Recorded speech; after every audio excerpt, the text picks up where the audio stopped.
তাদের শরীর পাওয়া গিয়েছিল, কিন্তু ব্যাখ্যা আজও নেই। 1979 সালে রাশিয়ার বরফে ঢাকা এক পাহাড়, দিয়াতলভ পাস ইনসিডেন্ট। 9 জন অভিজ্ঞ হাইকার বের হয়েছিল এক্সপেডিশনে। সবকিছুই ঠিক ছিল যতক্ষণ না তারা আর ফিরে আসে। কয়েকদিন পর রেস্কিউ টিম গিয়ে যা দেখেছিল তা ছিল খুবই ভয়ঙ্কর। তাদের তাঁবুটা কাটা ছিল ভেতর থেকে, মানে তারা নিজেরাই রাতের অন্ধকারে পালিয়ে গিয়েছিল। কিন্তু কেন? বাইরে পাওয়া গেল তাদের লাশ।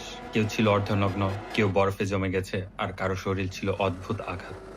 কিন্তু সবচেয়ে ভয়ঙ্কর, কিছু দেহ কোনো বাহ্যিক আঘাত না থাকলেও বাহিরে হাড় ভেঙে গিয়েছিল। কি হয়েছিল সেই রাতে? তুষারধস, গোপন সামরিক পরীক্ষা, নাকি অন্য কিছু? আজও কেউ নিশ্চিত নয়। একটা জিনিস নিশ্চিত, ওই রাতে কিছু একটা হয়েছিল যা 9 জন মানুষকে তাদের তাঁবু ছেড়ে মৃত্যুর দিকে দৌড়াতে বাধ্য করেছিল।